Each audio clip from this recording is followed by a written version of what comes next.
Back in 2016, Prince Harry found his celebrity princess. Thank you so much.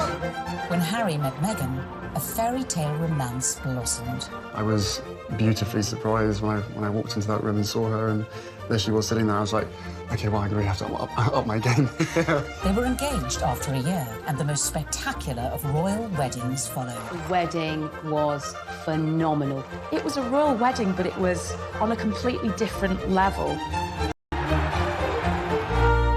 But then it all went horribly wrong. I thought that she could, not would, but that she could be trouble. From matrimony to misery. My British friend said to me, I'm sure he's great, but you shouldn't do it because the British tabloids will destroy your life. So how did Meghan Markle lose her sparkle? Bit of breaking news tonight. The Duke and Duchess of Sussex have announced that they are carving out what they call a new role for themselves. And how did she go from media darling to public enemy #1? The scrutiny has proved too much and palace life too stifling. We chart the meteoric rise and dramatic fall of the royal couple. She verged on the political when she was talking about women's empowerment. The royals don't do that. As their dream turned into a nightmare. I never thought that this would be easy, but I thought it would be fair. They said their goodbyes, handed back their royal titles. You've got the most recognisable members of the royal family, international superstars, if you like, suddenly announcing tonight that they're going to step back as senior members of the royals. I mean, it is quite staggering news. And jetted off to Canada. The monarchy finds itself in a moment of turmoil, flux, and a genuine crisis. We ask, Meghan, where did it all go wrong?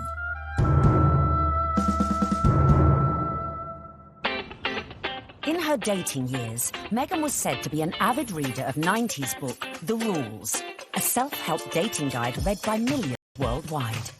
But the rules ain't got nothing on the Meghan Markle handbook.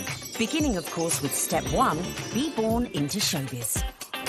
To bag your Prince Charming, it always helps to start off in life with celebrity connections. And with Mum Doria and Dad Tom working in the entertainment industry, Meghan was all set. Meghan has a true showbiz upbringing. Her parents actually met on the set of General Hospital. Her dad was working on the lighting, her mom was temping there. It was the late 70s when my parents met. My dad was a lighting director for a soap opera, and my mom was a temp at the studio. I like to think he was drawn to her sweet eyes and her afro, plus their shared love of antiques. Whatever it was, they married and had me. They moved into a house in the Valley in LA to a neighbor. Nice, huh? You like these ponytails?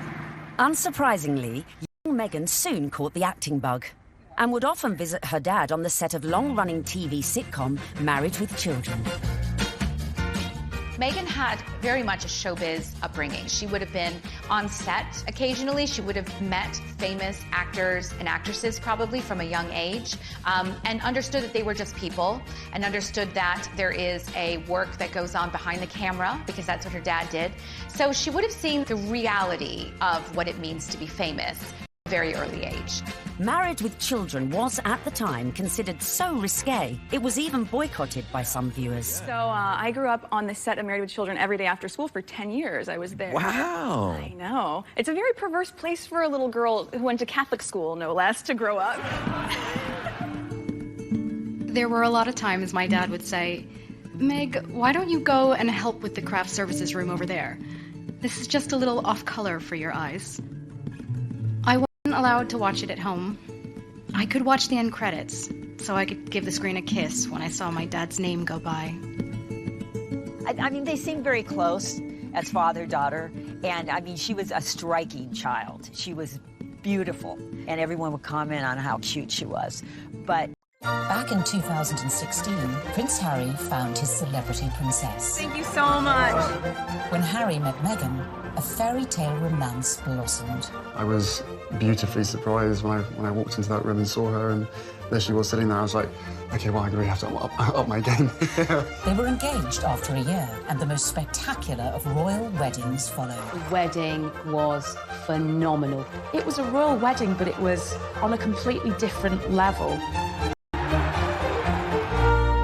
But then it all went horribly wrong. I thought that she could, not would, but that she could be trouble. From matrimony to misery. My British friend said to me, I'm sure he's great, but you shouldn't do it because the British tabloids will destroy your life. So how did Meghan Markle lose her sparkle? Bit of breaking news tonight, and the Duke and Duchess of Sussex have announced that they are carving out what they call a new role for themselves. And how did she go from media darling to public enemy number one? The scrutiny has proved too much and palace life too stifling. We chart the meteoric rise and dramatic fall of the royal couple. She verged on the political. When she was talking about women's empowerment, the royals don't do that. As their dream turned into a nightmare. I never thought that this would be easy, but I thought it would be fair. They said their goodbyes, handed back their royal titles. You've got the most recognisable members of the royal family, international superstars, if you like, suddenly announcing tonight that they're going to step back as senior members of the royals. I mean, it is quite staggering news. And jetted off to Canada. The monarchy finds itself in a moment of turmoil, flux, and a genuine crisis. We ask, Meghan, where did it all go wrong?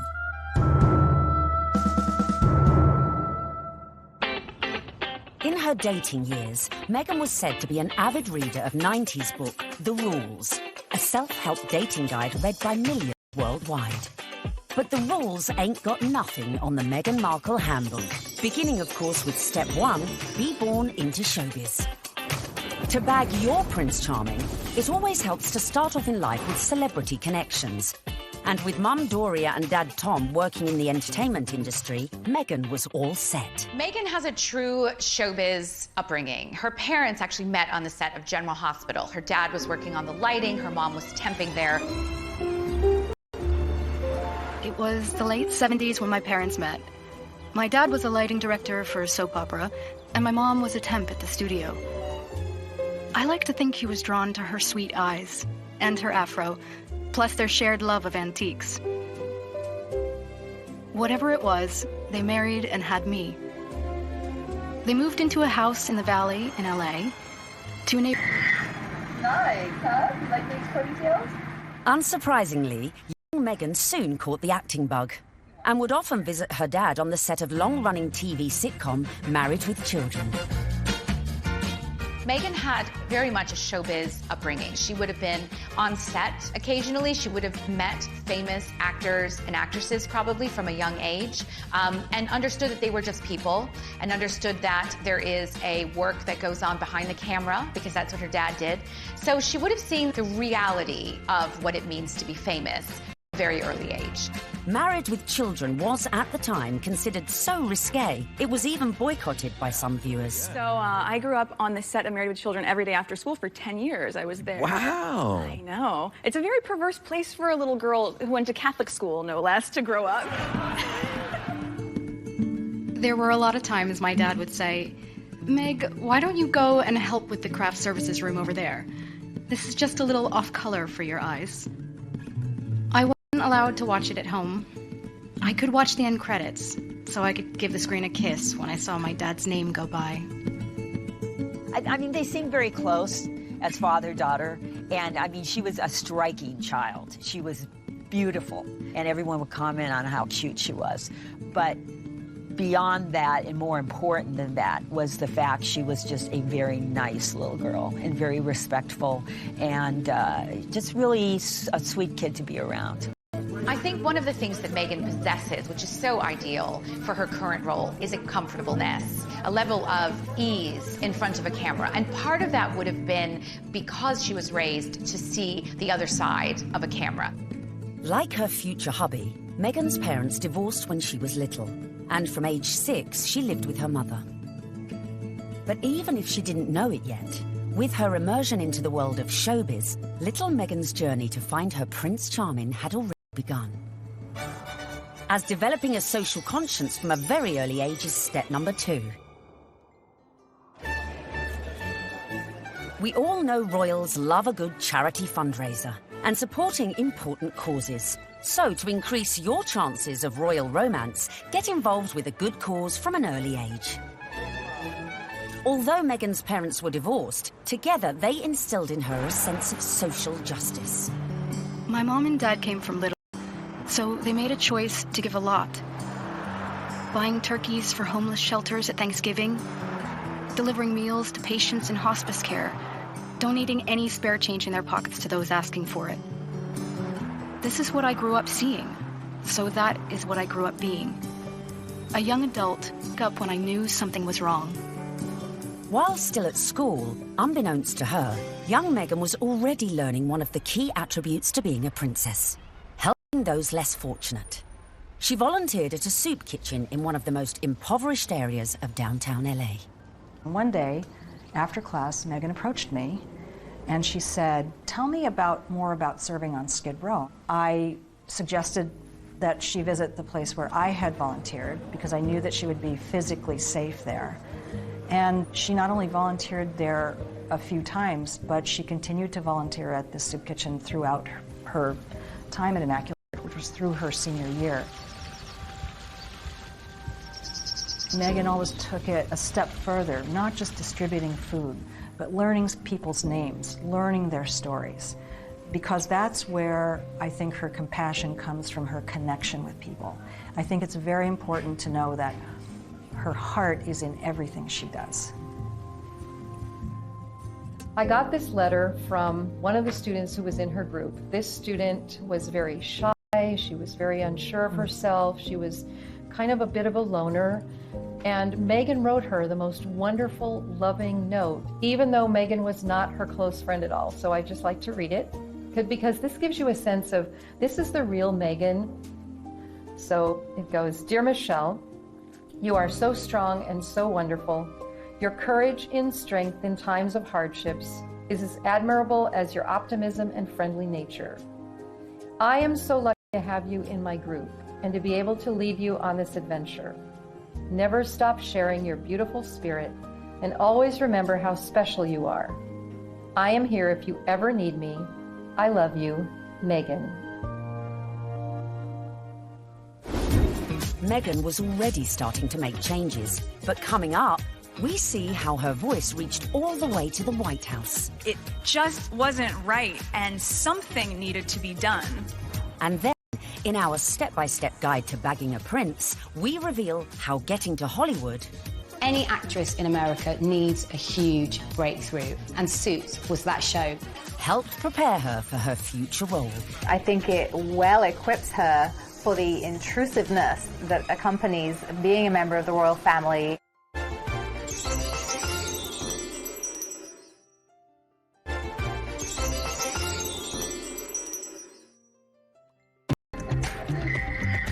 While still at school, Meghan had developed a strong social conscience. And as she grew, so too did her passion for change.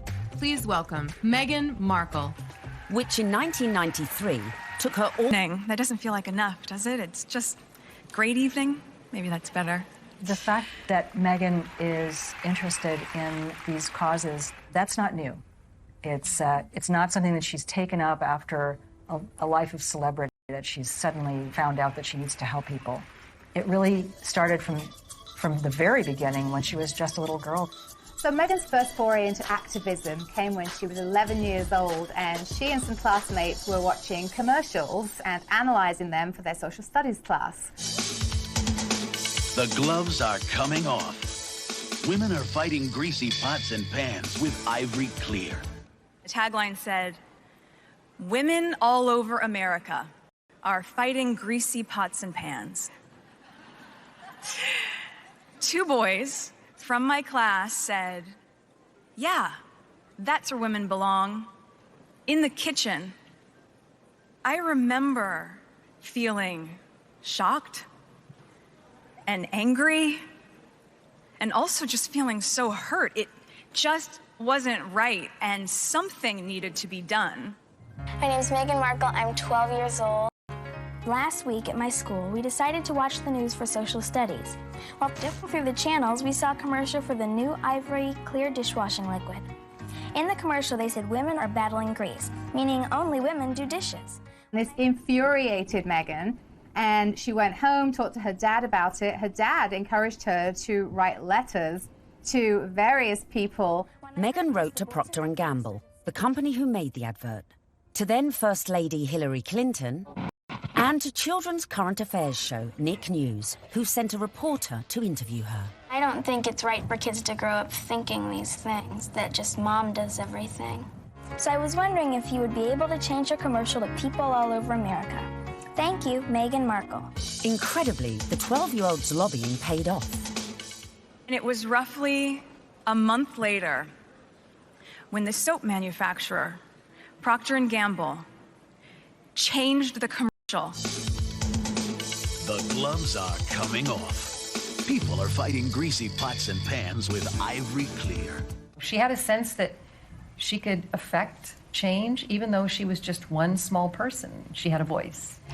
If you see something that you don't like or are offended by on television or any other place, write letters and send them to the right people, and you can really make a difference for not just yourself, but lots of other people. Propelled into the limelight at such a tender age, as an adult, Meghan's passion to effect change would burn no less brightly and push her closer to the world of her prince-to-be, to her future beau's heart. Such as becoming global ambassador for international children's charity World Vision, promoting sanitation projects in remote villages. Meghan's visits to countries like Rwanda have focused on girls and women. All of these speak to her concern for female empowerment and really wanting to make a difference that way. You'll feel really good at the end of the day knowing that you've been a part of that. I gotta get these kids home. I'm gonna go take a picture with them. We all know that charity is a huge, huge thing for Prince Harry. He's been working with various charities for years, and it's something that's really close to his heart because of how important it was to his late mother, Diana. If you wanted to impress him, doing a lot of charity work would probably go down very well. But being charitable alone might not be enough to bag a prince. So bring on step number 3. Of course, one possible way to bring yourself closer to royalty is to become a celeb. Easy, right? Meghan was a natural-born performer after all. Long before I taught Meghan, I saw her in the school plays. And she was one of those girls when she was on stage, you were drawn to watch her because she just had this charisma and this charm, and she was really good. We have a musical and a play every year, and she was certainly one of the many shining lights that we have here at Immaculate Heart. After leaving high school, Meghan's dramatic flair led her to enroll at the prestigious Northwestern University, where she studied theatre and international relations. International relations and basically showbiz. It is a perfect combination for someone who's going to be in the royal family. There's a lot of showbiz involved in the royal family, and you know, no one talks about it, but it is like being an actress. You have to be so excited to meet people, some of whom may even say something that's a bit insensitive or rude, and you have to still make small talk and still smile all the time. You get your picture taken. Meghan's preparation really couldn't have been better for this role. Prior to attending university, she auditioned for roles in music videos for artists such as Shakira. After the aftermath of the audition. This is the aftermath of the audition, and it went pretty well. We just had to dance crazily, and so I did, and it was tiring. We just all danced like wild women, and I was shaking my hair around, and so that's that. While at university, Meghan showed promise on stage, starring in a number of student movies. Back home in LA one Christmas, a friend introduced her to a manager who'd watched one of her films. He offered to find her work. In return for the success was not an easy one. A young actor, actress trying to break into the business, it is not easy. My parents had been so supportive, watching me audition, trying to make ends meet, taking all the odds and ends jobs to pay my bills. I was doing calligraphy, and I was a hostess at a restaurant, and all those things that actors do. There's so many people out here who want to get into the entertainment industry. It's difficult. I had a beat-up Ford Explorer Sport that rattled like a steamboat engine in the morning. It was burning out. I had started to give up. It was tired and running on empty, going from audition to audition, just as I was. I mean, you really have to be very self-promoting, and you have to be willing to, you know, knock on doors and be very motivated and have good self-esteem, because you get eaten alive out here. But Meghan remained determined to make it in Hollywood, despite the challenges along the way. I would drive to auditions and park at the back of the parking lot, far from the eyes of anyone who could see me unlocking the trunk and crawling into my car through its only feasible entry point.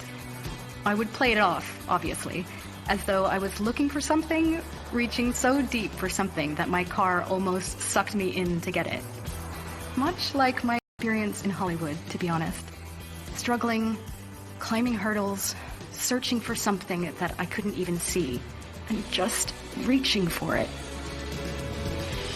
By now, in her mid-20s, all Meghan had to show for her efforts were bit parts in TV soap operas, dramas, and the occasional movie. Fame was a distant dream.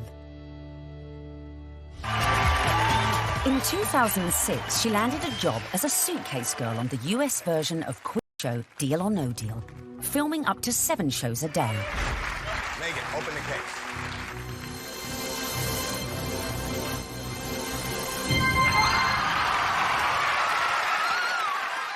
For somebody like Meghan, appearing as essentially an adornment on a game show would not be her ideal job. I'm sure she appreciated the paycheck, but she would have felt creatively unfulfilled. Just to be seen as a pair of legs or a pretty girl holding a briefcase full of cash, that's not what Meghan was after. But unfortunately, that is part of what leads to fame. You have to kind of pay your dues. You don't just start out on a show like Suits.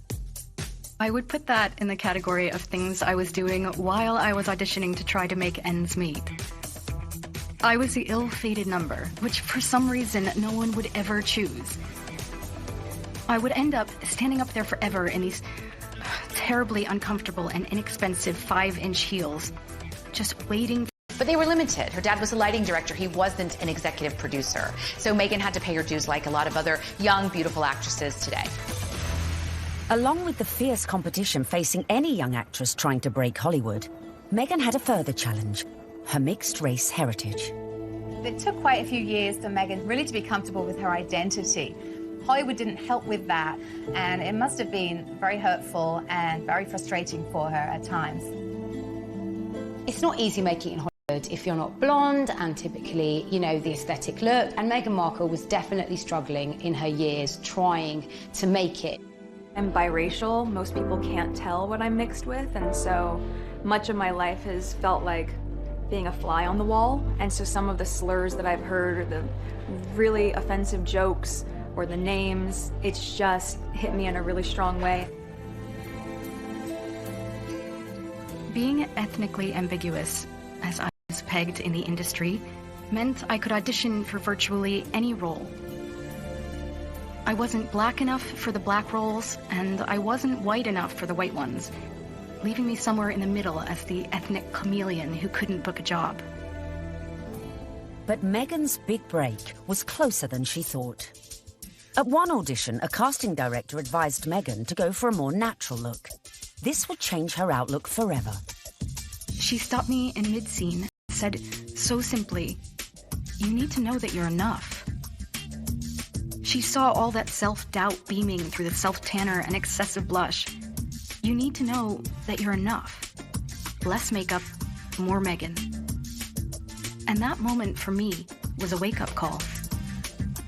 Meghan had started dating film and TV producer Trevor Engelson in the early noughties, and in 2011, after 7 years together, they got married. Coming up, the moment Meghan found herself in social circles that led eventually to Prince Harry. This was her journey. It started there. And we find out what princes do on a first date. Where she was sitting there, I was like, okay, well, I'm going to have to up my game.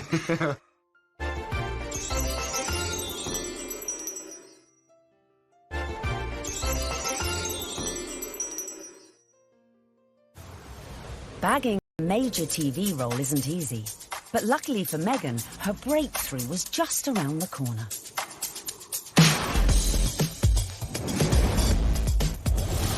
When she auditioned for a new legal drama series, it was just another day in the office, or so she thought. Suits was set in New York, but filmed in Toronto. It was the 5th pilot I would have filmed. Would I have imagined that this show would not just change my career, but also change my life? Any actress in America needs a huge breakthrough, and what they want is to be on a massive show, and Suits was that show for Meghan Markle. Meghan won the role of Rachel Zane, an ambitious young lawyer. Hi, I'm Rachel Zane. I'll be giving you your orientation. Wow, you're pretty. Good. You've hit on me. We can get it out of the way that I'm not interested. No, I'm sorry, I wasn't hitting on you. Trust me, I've given dozens of these, and without fail, whatever new hotshot it is thinks that because I'm just a paralegal, that I will somehow be blown away by his dazzling degree. Let me assure you, I won't. Meghan's character, Rachel Zane, was what we might call a grafter. She worked her way up, she had rich parents, but she didn't want to take any help from them. I guess there could be some crossover between Meghan's character, Rachel in Suits, and her normal everyday life. Her role within that, she's a strong, independent woman. Do you know what I mean? She commands respect, she commands authority. So when you look at Meghan in everyday life, she does that as well. You know, there is kind of some fluidity between those two roles there, for sure. Very strong, driven, independent women, but they really have a heart of gold. They're a bit of a soft touch. They'll help anybody. We know this of Meghan, and I think as the show went along, Meghan was able to incorporate more of herself into the character. The flip-flop culture is part of just who I am. I love my cutoffs and flip-flops and being as relaxed as can be, which is why it's so fun to dress up and play Rachel. Finally, after years of graft, she'd landed her big break. The show was a hit. The USA Cable Network commissioned a second series, and Meghan moved full-time to Canada to be near the studio. Meghan's move to Toronto was a big deal. She's very close with her mother, Doria, and she moved away from home and her friends in LA to go start a new life in Canada. So Meghan chose not to live in, like, the poshest area of Toronto. She chose Seton Village, which is more back, tree-lined, and people keep to themselves, and that's exactly what Meghan did. So much so that her neighbors didn't even know who she was. But not for long. The show soon became an international smash, catapulting Meghan to fame and to becoming a household name. I'd never watched Suits. I'd never heard of Meghan before. Well, nearly a household name. He had to say that. She was so sexy in it. He couldn't say, like, I've actually seen her, like, passionately kissing loads of guys. And I was like, yeah, I want to marry that. When she landed the role in Suits, Meghan became a legitimate, bona fide celebrity. This was the first time that, you know, she would have had her name called out on a red carpet. This was the first time she would have been tapped. So this was a big adjustment for her, and it all happened away from home. But being away from home wasn't without problems. For two, the problem with the marriage was the distance. And no sooner were they married than she got the gig on Suits, and she was in Toronto and he was in LA. And the relationship just didn't last. Meghan may have been unlucky in love, but her star was on the rise. And with stardom came power. Before filming season 4 of Suits, Meghan complained to the program makers. She once said that every script seems to begin with, Rachel enters wearing a towel. And at some point, she put her foot down and was like, no, I'm not doing that. She doesn't need to be that. And the character evolved. I didn't think you'd be so naive. Excuse me? Your job wasn't to talk to Mr. Bailey once and, after being moved by his tale of woe, tell me to jump him to the top of the pile. It was to assess his case and present evidence. And it's exactly what I'm doing here. I just left 2 boxes of textbook prosecutorial misconduct with your secretary.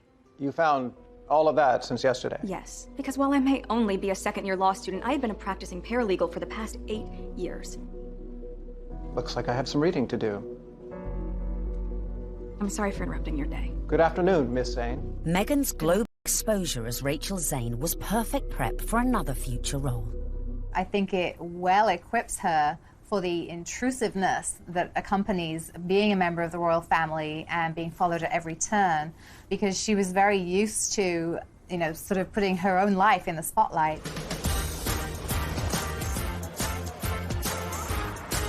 So, having been working hard on Suits and needing a well-earned break, Meghan decided to have a summer holiday in London.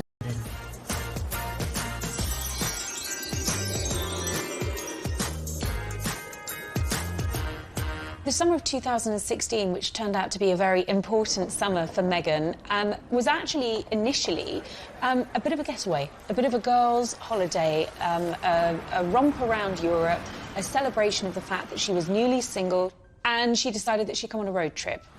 When she came to London, Meghan had a couple of girlfriends over here, Misha, Nunu had opened up quite an elite circle of friends to Meghan. Among them was Violet von Westenholz, who was working for Ralph Lauren at the time as a PR, and had the opportunity to dress Meghan Markle in some outfits when she was doing some promotional work for Suits. And while they were dressing Meghan, she and Violet established quite a nice rapport, so much so that Meghan was invited into the VIP hospitality tent at Wimbledon that summer to watch her good friend Serena Williams play a game of tennis. Obviously, you go to Wimbledon and you hang out in the VVIP area. She was sitting in the royal box, pretty much. She was just close by. All the pictures have shown she's like an arm's throw away from Pippa Middleton. Is rumoured to have suggested Meghan might like her friend Harry. That's Prince Harry to you, who also just happened to be single. Amazingly, for a royal romance, it started on Instagram. And Harry had a look through Meghan's Instagram page. I was told Meghan had a look through Harry's Instagram page, and it was Violet who really had brought them together. She played matchmaker. Whoever set them up must be sitting there, literally patting themselves on the back. Can you imagine being the person that introduced them? Because it's like the best PR move ever. I didn't know much about him, and so the only thing that I had asked her when she said she wanted to set us up was, I had one question. I said, well, is he nice? Their first date is believed to be at Soho House in London. Meghan had strong ties to Soho House. She was a regular at the Toronto outpost and very good friends with Marcus Anderson, who is one of the directors of Soho House. Marcus Anderson cleared rooms and corridors so that they could meet completely in private without the risk of being spotted or photographed. I was beautifully surprised when I walked into that room and saw her, and there she was sitting there. I was like, okay, well, I'm going to have to up my game. I'm going to sit down and make sure I've got a good chat. They got to know each other over a bottle of rosé. They clicked, I was told, immediately over their joint passion for charity work, their love of philanthropic work, and there was an immediate spark. We met twice back-to-back, 2 dates in London last July. Yes. Then it was, I think, about 3, maybe 4 weeks later that I managed to persuade her to come and join me in Botswana. What happened next was the start of fairy tales, as the couple embarked on a whirlwind romance. Harry and Meghan, they were both astonished at how quickly their relationship developed and how deeply they felt for one another, almost from the get-go.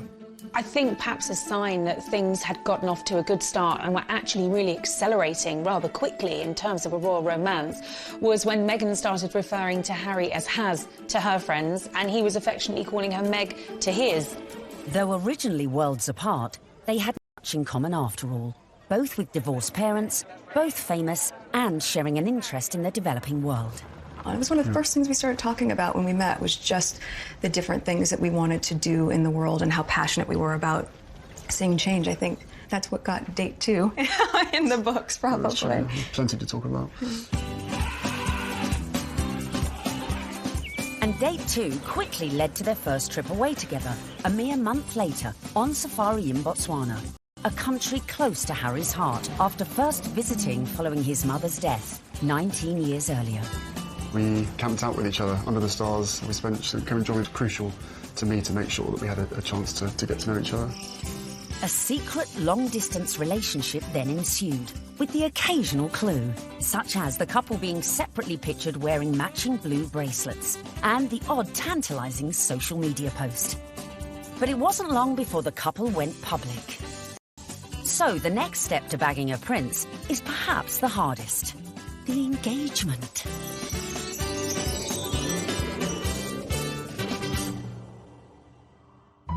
So, Has and Meg were love's young dream. But there was one little problem.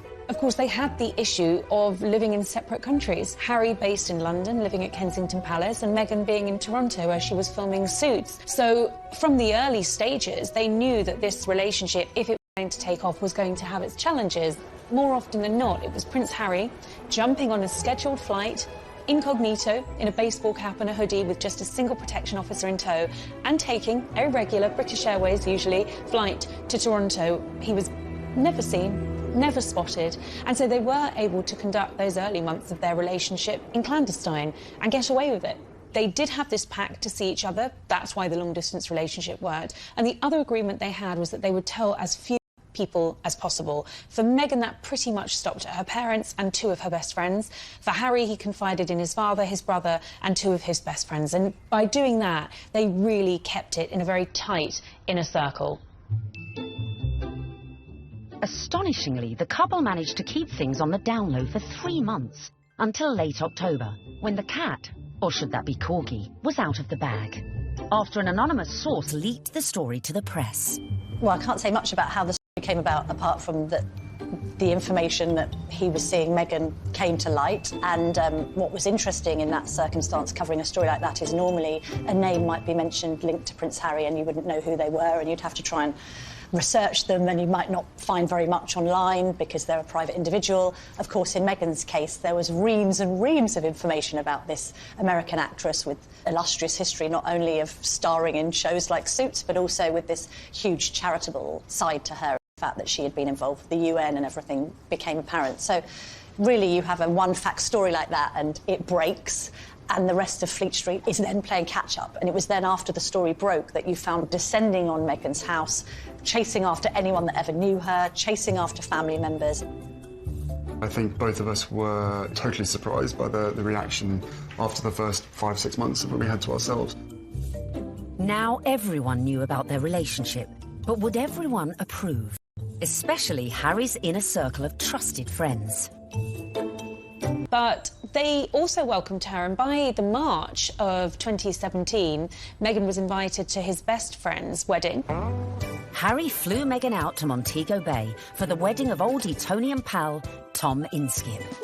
She was made to feel very at home, the friends were very welcoming, and she started to actually forge friendships with these people on her own. And that's really lovely that, you know, Prince Harry at the wedding of his pal, and his pals are saying, you guys could be next down the aisle. I mean, what's better than that? They could obviously see that this is genuine. This is a real thing. Well, one of the things I was told by someone at that wedding in Jamaica was that they'd never seen Prince Harry look so happy. And in fact, at the wedding reception, there were jokes of, you two will be next. And actually, those were accurate predictions, because they were. Coming up, the royal to-be's first public appearance. I don't know how many people were actually watching the wheelchair tennis match, because a lot of people were watching Harry and Meghan. And just how did Meghan's prince pop the question? I had the ring in my finger and I was like, can I give you the ring? And she was, oh yes, the ring.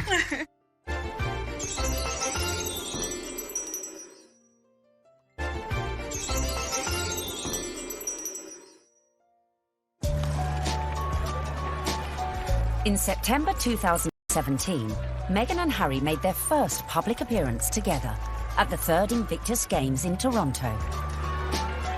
Haz and Meg's speculation was at fever pitch. It was the public outing that every dedicated royal watcher has been waiting for.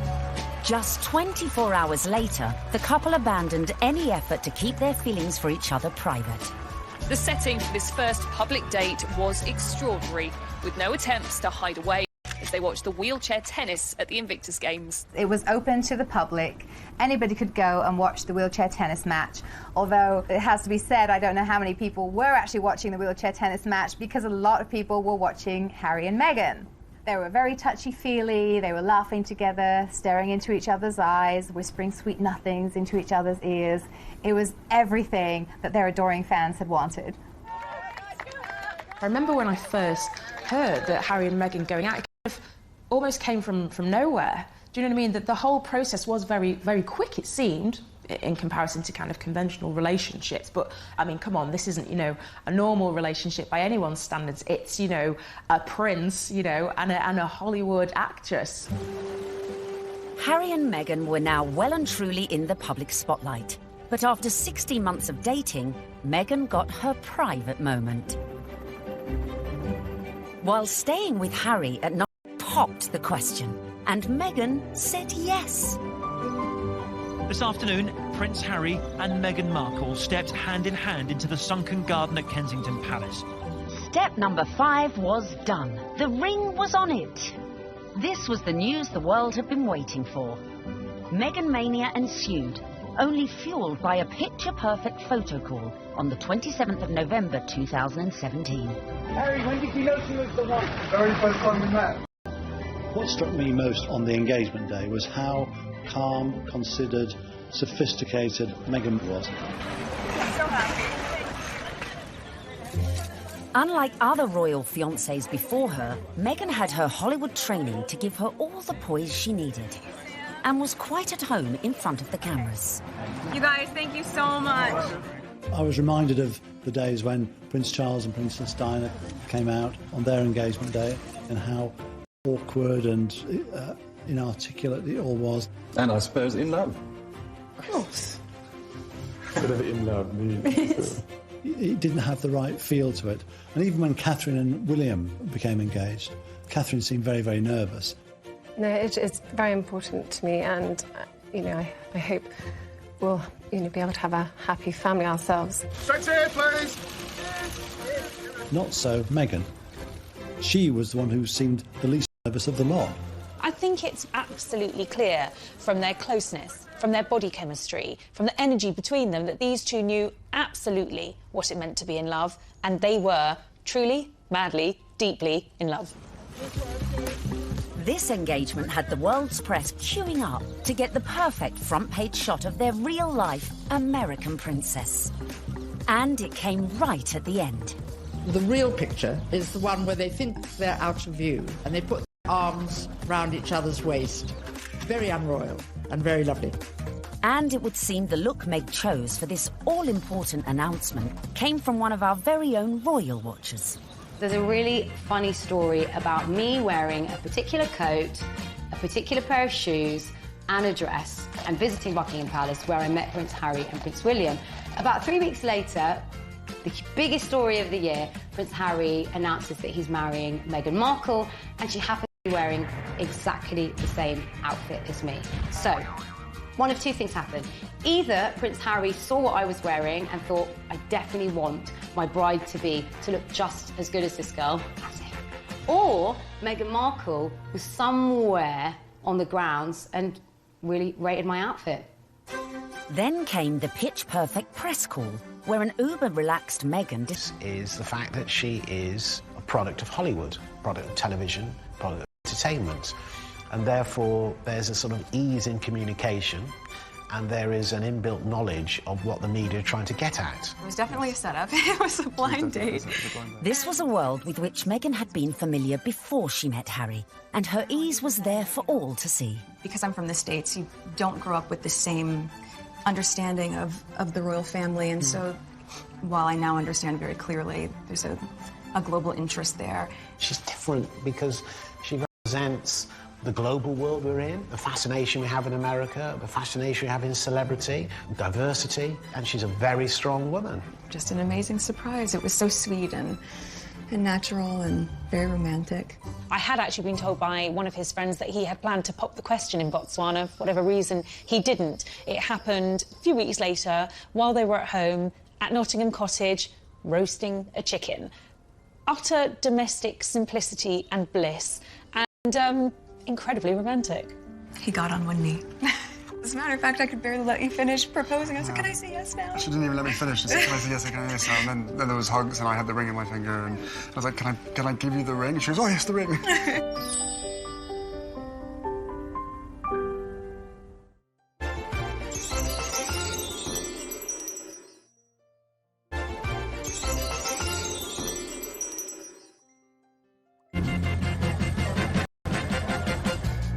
Meghan and Harry were united in their passion for change. And in the months following their engagement, Meghan had thrown herself into charity, winning the hearts of the British public. It was clear from day one that she was like a duck to water. She is absolutely natural at this. Very engaging, very warm, lots of eye contact. Harry was showing off his new fiancée far and wide, and she charmed everyone from all walks of life, including those who walked on four legs. She even wore a matching coat for the occasion. You can see the American effect of Meghan Markle in every single photo call and every single walkabout. When Meghan goes on walkies with Harry, she's hugging people. In Nottingham, the couple visited charities that were close to Harry's mother's heart. You could see the pride in Prince Harry. I mean, it was a joy to watch. While back in London, a visit to Brixton brought Meghan even closer to the community. Believe it or not, everyone is listening, and I'm in the same room as the royal couple right now. They actually shook my hand. I didn't expect that. I thought, you know, it would just be a distance. They were pretty cool. It was a real nice, good, feel-good factor. They should come more often. They really should. Our Meg. But would this be the case with the in-laws? The next step in Meghan's journey would be getting to know the firm. And the hotly debated topic of her background was never far from the fore.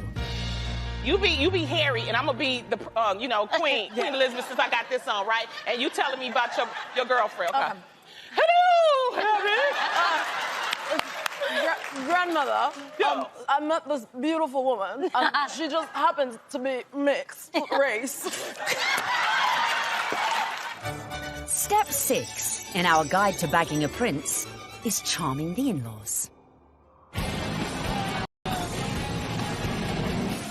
One of the things I found really amazing when I was charting this story was just how warmly welcomed Meghan had been into the royal fold right from the early stages.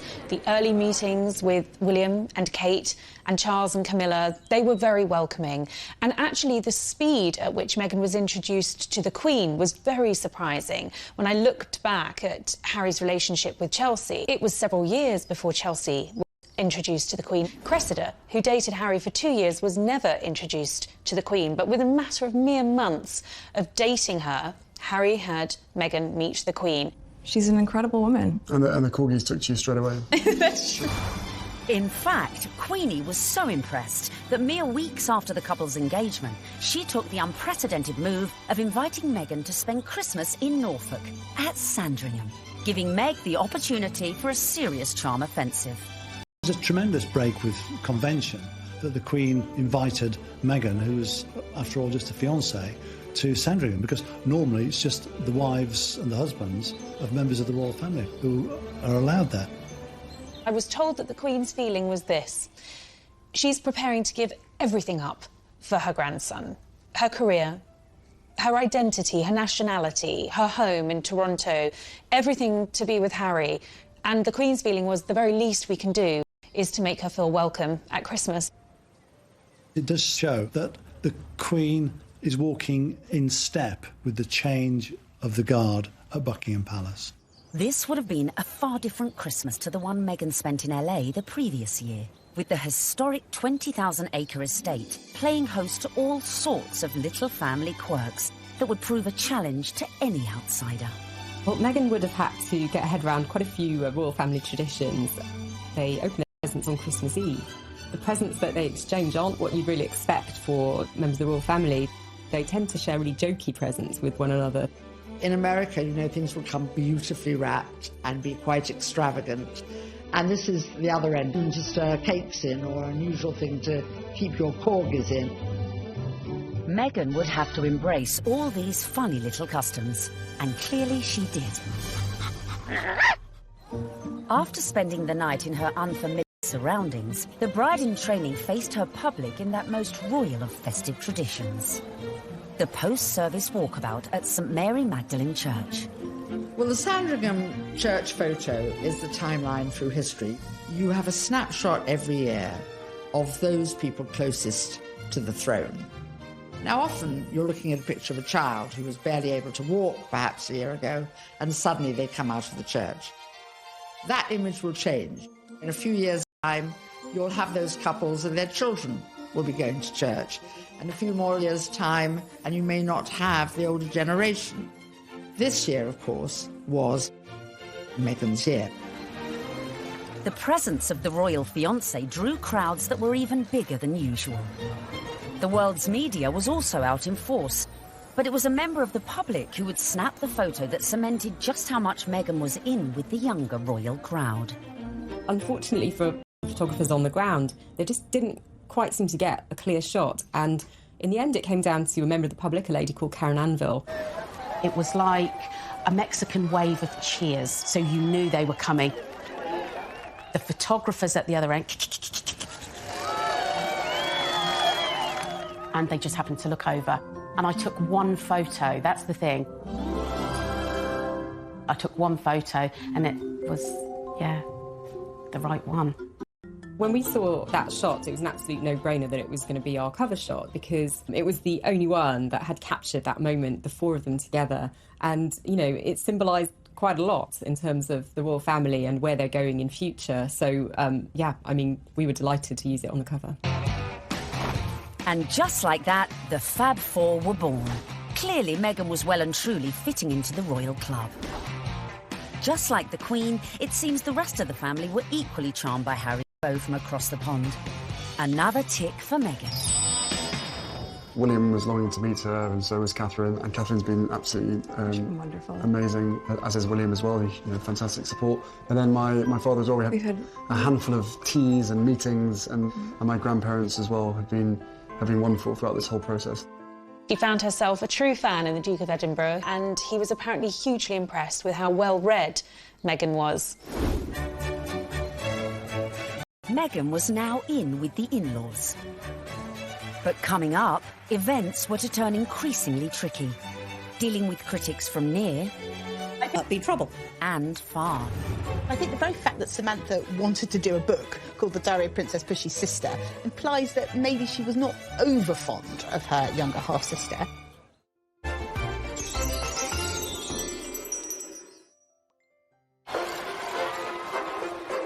Meghan was proved popular with the in-laws, the friends, and was now conquering the British public. But what to do when you find out not everyone likes you? I don't know about this Meghan Markle. Yeah, she's too confident and self-assured. You see what I mean? This water feature's shit, isn't it? Yeah. Oh my God, I thought I was doing so well.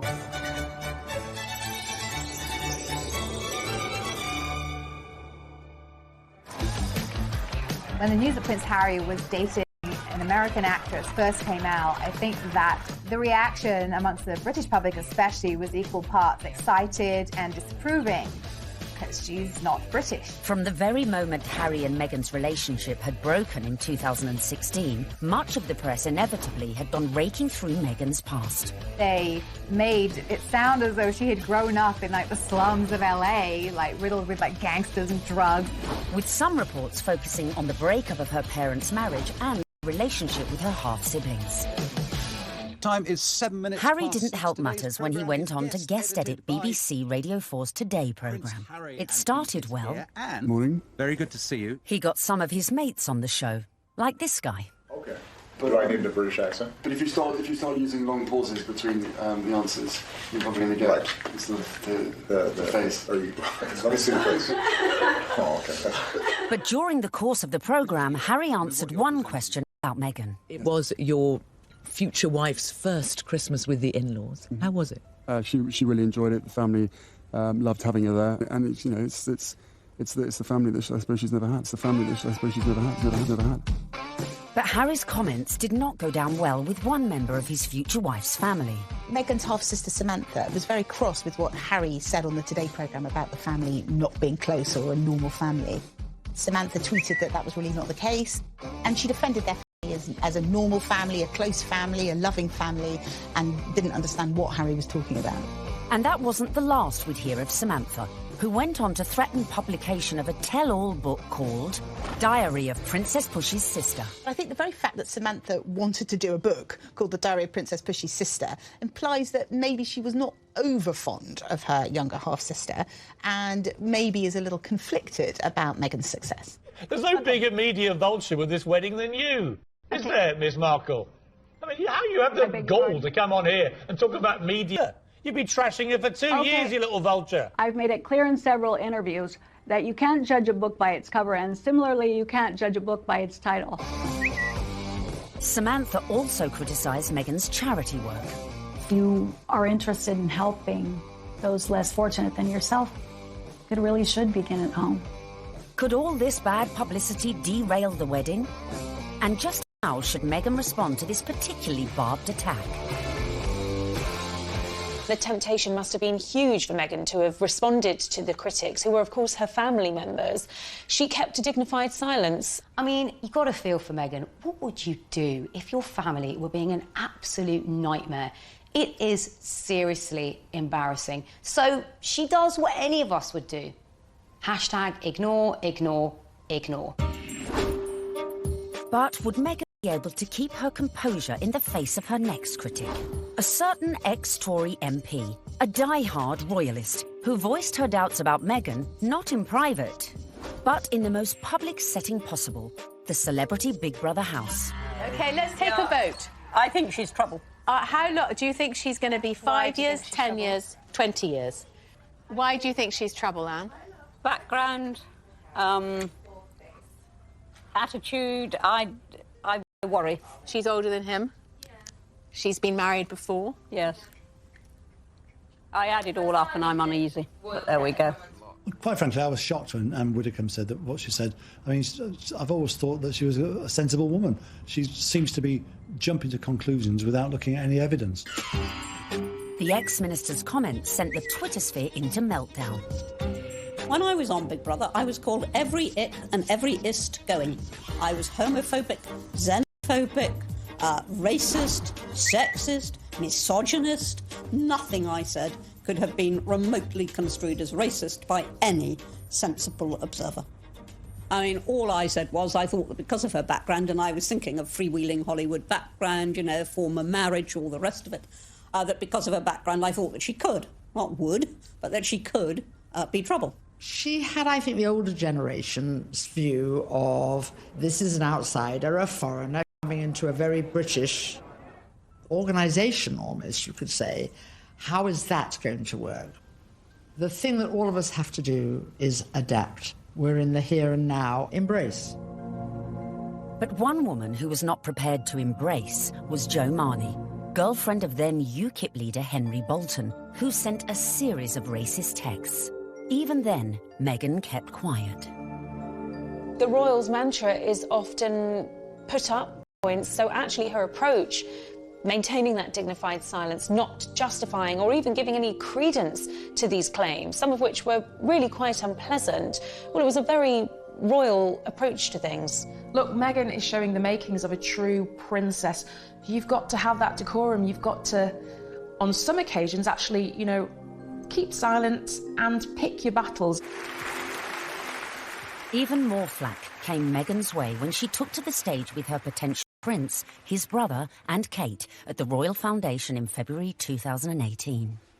People say, well, you're helping women find their voices. And I fundamentally disagree with that because women don't need to find a voice. They have a voice. They need to feel empowered to use it. And people need to be encouraged to listen. And I think there is no better time than to really continue to shine a light on women feeling empowered and people really helping to support them. She verged on the political when she was talking about women's empowerment, and it was all a bit Me Too-ish. The royals don't do that.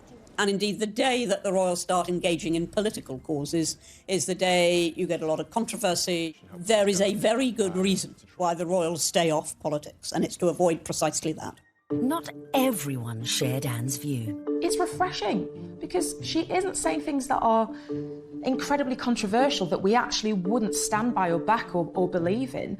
These are really important points, important issues that she's raising, especially when she's touching on feminism. But was Meghan risking her relationship with the royals and the public? She's clever. She's using her voice in a good way, and she has actually been backed by the palace. But still the criticism came, and the palace had to release a statement defending her. Was this one step too far? This is the first time that we've heard anyone associated with the royal family talking about those campaigns.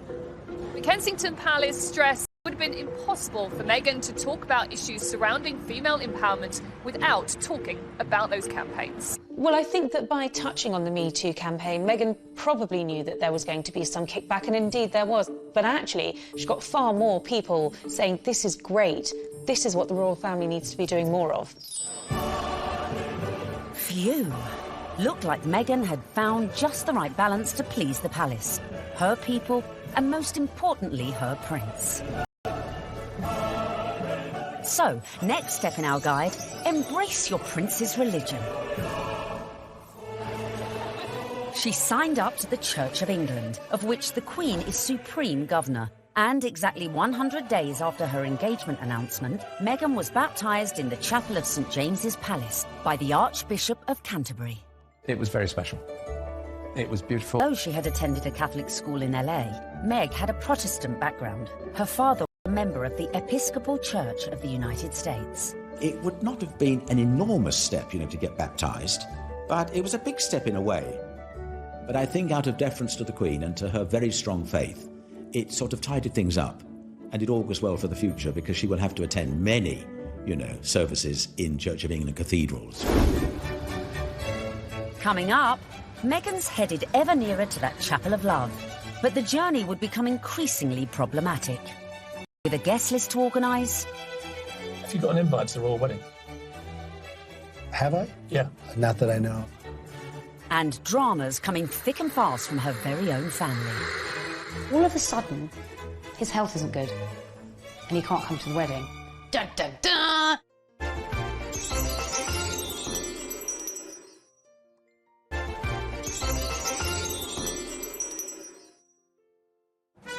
Welcome back, where we find Meghan almost at the final furlong of her romantic journey. But managing your wedding carefully was not to prove so easy for our Meg. First hurdle, the date. The wedding of Prince Harry to Meghan Markle. The date, the 19th of May 2018. Recent royal weddings had all been held on weekdays, but not this one. I think that they thought, we want people to enjoy this, so why not do it on a Saturday? And if you think about most weddings that you and I go to, they're at the weekend. So why wouldn't you follow suit? But there was one reason to avoid that Saturday. It had already been announced as the date of the FA Cup final. As president of the Football Association, Harry's brother Prince William was expected to take his usual place in the royal box at Wembley.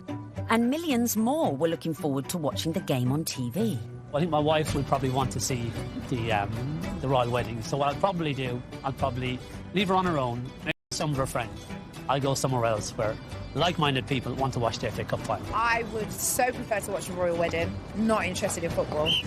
Harry and Meghan solved the problem for TV viewers. They announced that their ceremony would begin at noon, several hours earlier than kick-off time. But Wills decided to avoid the fixture clash altogether, scrapping his Wembley appointment to concentrate fully on his little brother's wedding. Next hurdle, the tricky protocol of who to invite to a royal wedding. Have you got an invite to the royal wedding? Have I? Yeah. Not that I know. Would you like to go? I want them to be happy. I really want them to be happy. They look like a lovely couple. Meghan Markle did say you were a divisive misogynist. Well, I still hope they're happy. It was a source of quite a lot of amusement at him. So Donald Trump is mad because Prince Harry didn't invite him to the wedding, to the royal wedding over there in England. I don't even know why. I don't know why you mad. You shouldn't even be surprised, Donald. Don't nobody like you. The apparent decision to snub the US president may have been a source of jokes for comedians. But according to some sections of the media, it was also a potential embarrassment for the Queen. Could this dash all Meghan's good work? Especially in light of reports that the couple had invited Trump's predecessor, Barack Obama, a friend to them both. But as Harry and Meghan's wedding was a non-state event, that meant the couple could pretty much invite whoever they wanted. This is not a state occasion, this wedding. He can invite his friends and Meghan's friends. He doesn't have to invite Trump. It's as simple as that. So the date was set, the invites were out, the corgis were brushed, and all was looking rosy for the big day, and for Meghan to finally become Mrs. Prince Harry. Until... That week lead up to the wedding was like watching an episode of EastEnders. It was an extraordinary week, completely overshadowed by the debacle over Mr. Markle. We were told that Thomas Markle would be walking his daughter down the aisle. In fact, a story that broke the weekend before in the Mail on Sunday undid all of that. Thomas Markle was revealed to have been staging fake pictures for the press to bolster his image pre-wedding for the reported sum of $100,000. First of all, the pictures are leaked. Her dad is posing for pictures with paparazzi.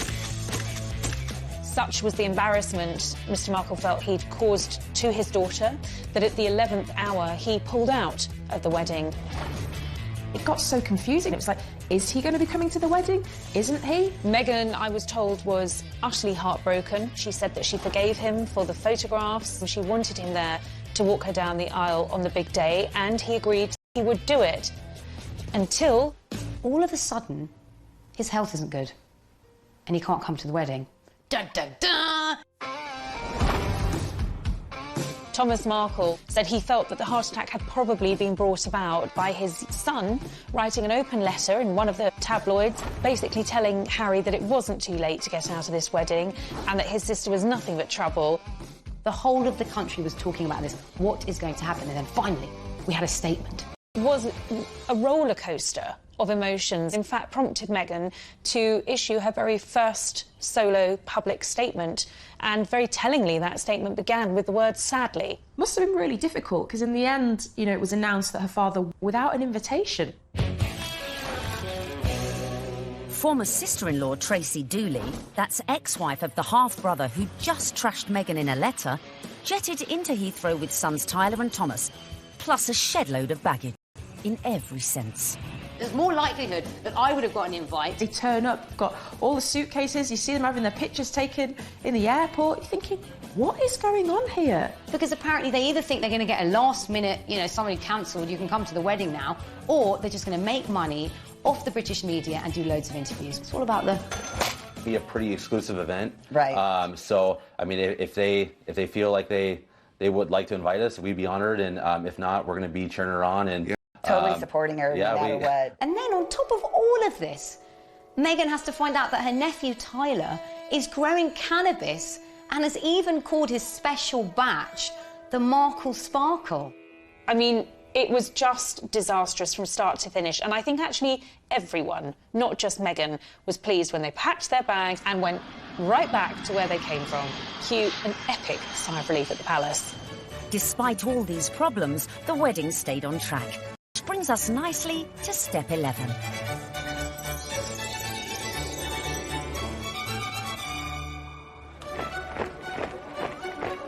Finally, on the 19th of May 2018, less than 2 years after Harry and Meghan's very first date in Soho House, the day we'd all been waiting for.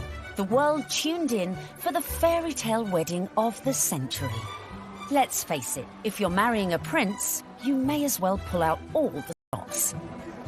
Meghan and Harry really did have the ultimate fairy tale wedding. You know, they didn't choose St. Paul's Cathedral, where, of course, we saw Charles and Diana wed. They didn't choose Westminster Abbey, like William and Kate. They chose Windsor, which is a lot smaller and feels a lot more private. I was there at the wedding on the day, and Windsor felt like literally a fairy tale come to life. Everything was magical. And as the 600 guests drifted in, it was a veritable who's who of the world's A-listers, from music, film, and sport. I think this was the very first really modern royal wedding that we've ever seen, and it was a true marriage of Hollywood royalty with British royalty. Oprah Winfrey, Idris Elba, George Clooney and Amal, and a cast of Suits. You had Hollywood stars mingling with British aristocracy. It was extraordinary to see. By the time HRH arrived, the atmosphere at Windsor was electric, with 200 representatives from the Prince's charities among the 2,640 cheering envoys, included Princess Charlotte and Prince George, plus the children of some of her closest friends. Sporting the uniform of the Blues and Royals, the regiment Harry served in the army, the groom arrived with a familiar-looking best man.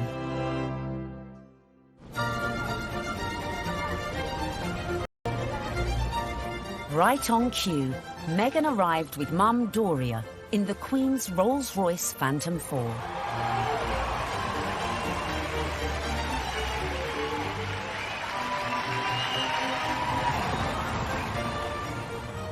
The wedding was phenomenal. The wedding was amazing. I mean, we all wanted to see what she was wearing. And we weren't disappointed when Meghan stepped out in a Givenchy dress with a veil featuring flora and fauna from 53 Commonwealth countries. Topped off with her something borrowed from the Queen, Queen Mary's diamond bandeau tiara.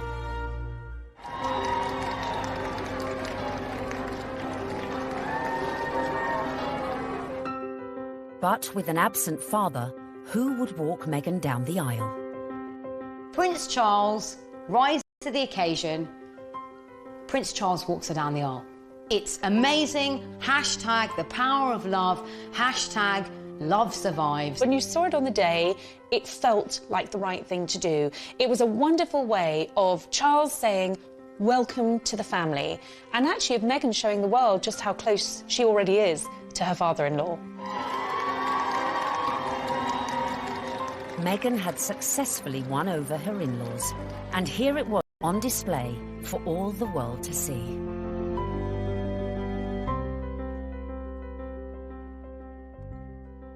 It was lovely. It was really lovely. It felt positive, and yeah, you couldn't help but smile watching it. When the night has come.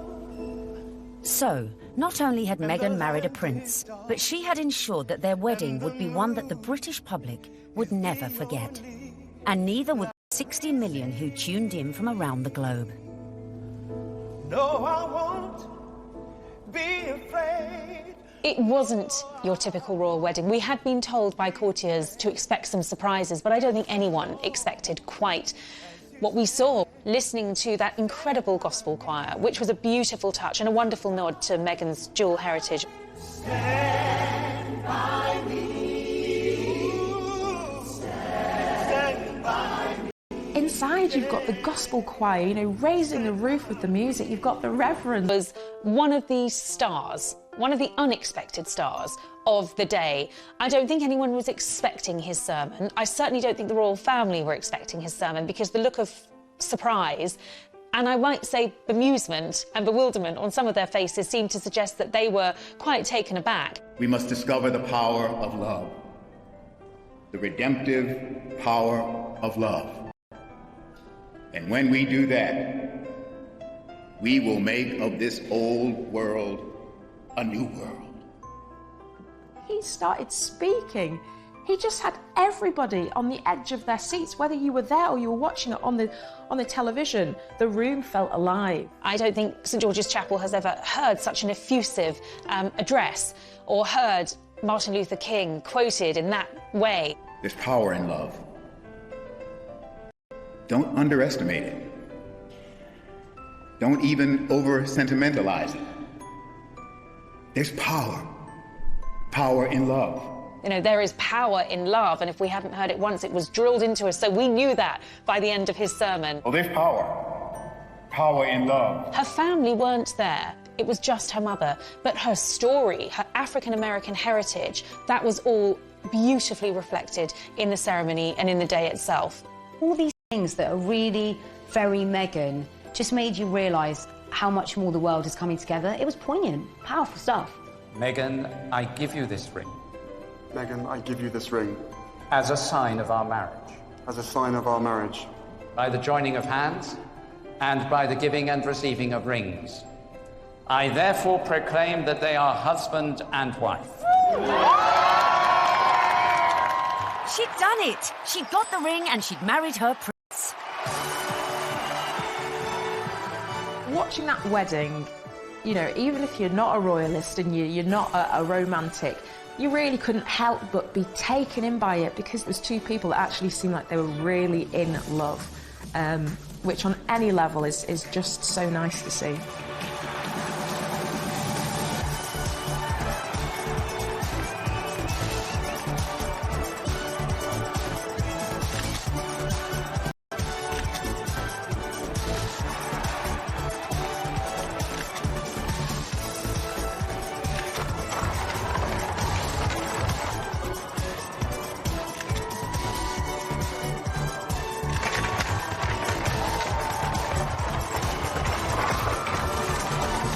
But the party was only just getting started.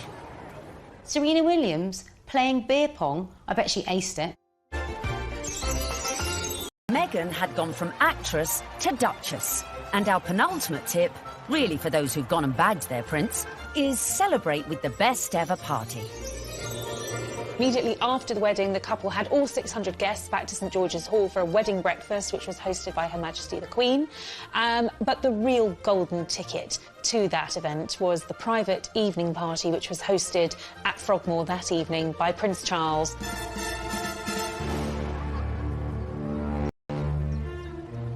We saw, of course, Meghan's dress for the after party, which was by Stella McCartney.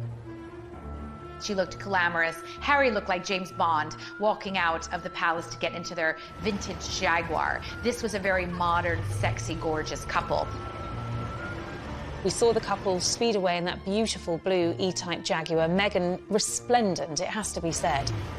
Harry looking more James Bond than Prince Harry.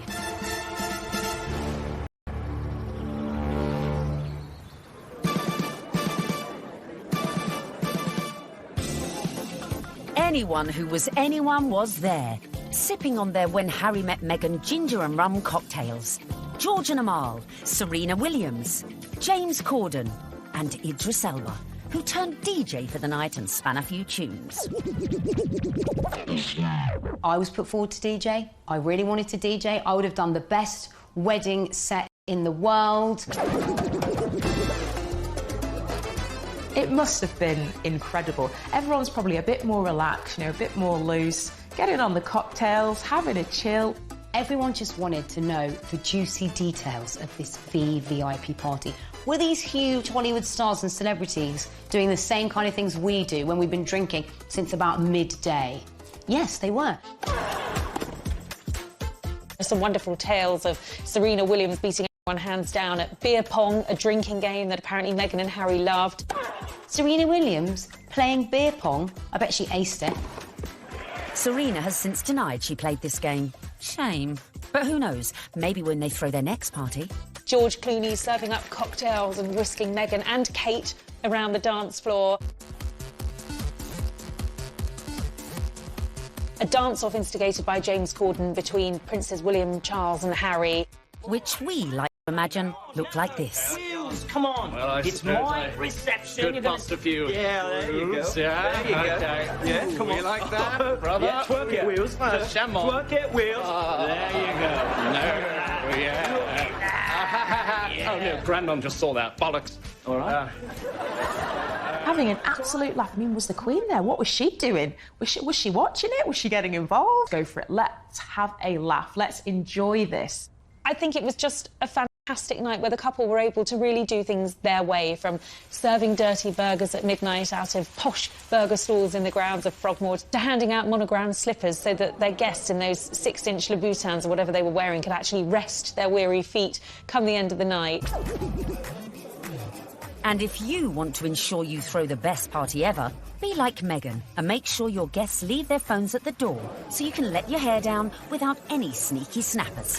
You don't want a repeat of the dramas of a previous royal wedding. 10 years earlier, the same venue had hosted the wedding reception of Harry's cousin Peter Phillips and his wife Autumn Kelly, who provoked a scandal when, unbeknownst to most of the guests, they sold photos of the private bash to Hello magazine for £500,000. Generally, what happens in the private do's stays in the private do's. There are no cameras there, or none of our cameras are there. So what happened with Peter and Autumn's wedding is controversial and unusual. The junior royals, it's a wedding ceremony, which is where they're supposed to be the private situation, the most private the royals are ever in, inside their own home, for goodness sake. And they thought this was just photographers at a wedding and happily posed and grinned away. And then were quite amazed in a couple of weeks afterwards to see 59 pages of a Hello supplement dedicated entirely to things that they thought were private family shots. I think it went down like a lead balloon with many members of the royal family. Luckily, Harry and Meghan's wedding reception went off without a hitch, but with a bang.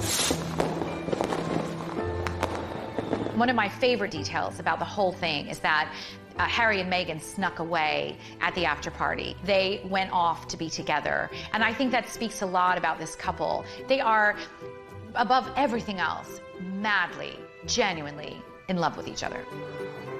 Which leads us beautifully into the final step of our Bag of Prince guide. Live happily ever after. What will we see next? I think we will see them both just dive into work. I think there's a feeling about the two of them that they don't want to hang around. They want to get involved with their charities. She seems to be a woman with a mission, and I don't think it'll be long before we hear exactly where she's going to focus her energy.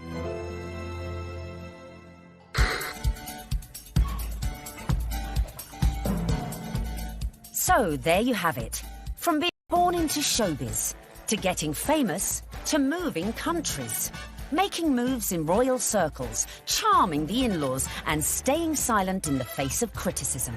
Meghan Markle might not have set out to bag a prince, but follow her lead, and maybe you could do it too. It was the ultimate her journey from the leafy suburbs of LA to Toronto to Kensington Palace to St George's Chapel has been a monumental, epic and frankly incredible story. It's so good to meet you. She's a modern woman.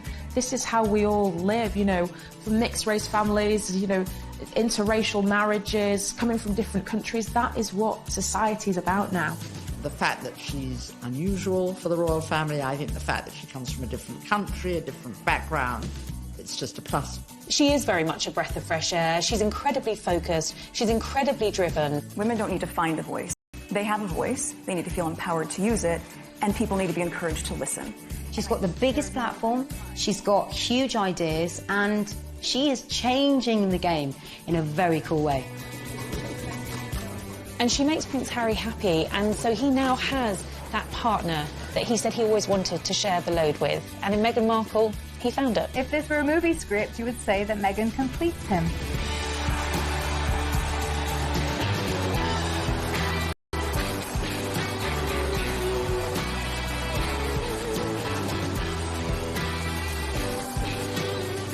It's an incredible rags to riches story. It's amazing. I'm so jealous. But no one's jealous now, because what started as a fairy tale soon became a nightmare. Firstly, the couple went to war with the press, incensed by criticism, like her flaunting her baby bump. And then they launched a legal battle against the Mail on Sunday, after they published a handwritten letter Meghan had sent to her estranged father. When I first met my now husband, my friends were really happy because I was so happy, but my British friends said to me, I'm sure he's great, but you shouldn't do it because the British tabloids will destroy your life. Next, Harry and Meghan got flack for spending nearly £2.5 million of public money upgrading their official residence, Frogmore Cottage. They have no plans to give up their royal home here in Windsor. It's called Frogmore Cottage, although in truth it's more of a mansion after a £2.5 million facelift paid for by taxpayers. Their son Archie was born in May 2019, and the first signs of a royal rift were spotted when he was not given a title, instead being referred to as just Master. More press criticism followed when the couple decided to use a private jet to take them on holiday. Finally, the bombshell. The couple stepped back from their royal duties, handing over their titles and jetting off to Canada, as Harry explained at this after-dinner speech. The decision that I have made for my wife and I to step back in years of challenges. And I know I haven't always got it right, but as far as this goes, there really was no other option. You've got the most recognisable members of the royal family, international superstars, if you like, suddenly announcing tonight that they're going to step back as senior members of the royals. I mean, it is quite staggering news.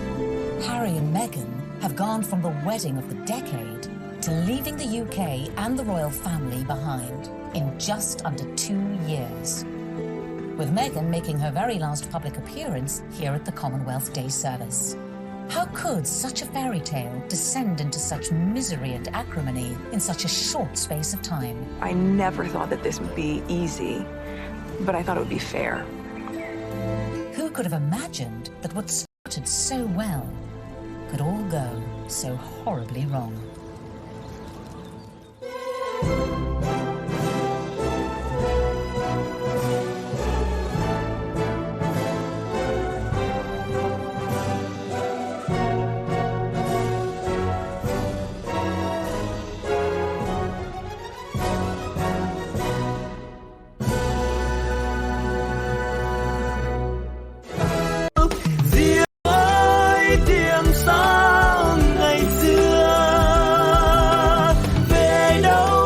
Mong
age, and understood that they were just people, and understood that there is a work that goes on behind the camera, because that's what her dad did. So she would have seen the reality of what it means to be famous at a very early age. Marriage with children was, at the time, considered so risque, it was even boycotted by some viewers. So I grew up on the set of Married with Children every day after school for 10 years. I was there. Wow. I know. It's a very perverse place for a little girl who went to Catholic school, no less, to grow up. There were a lot of times my dad would say, Meg, why don't you go and help with the craft services room over there? This is just a little off color for your eyes. I wasn't allowed to watch it at home. I could watch the end credits, so I could give the screen a kiss when I saw my dad's name go by. I mean, they seemed very close as father-daughter, and I mean, she was a striking child. She was beautiful, and everyone would comment on how cute she was. But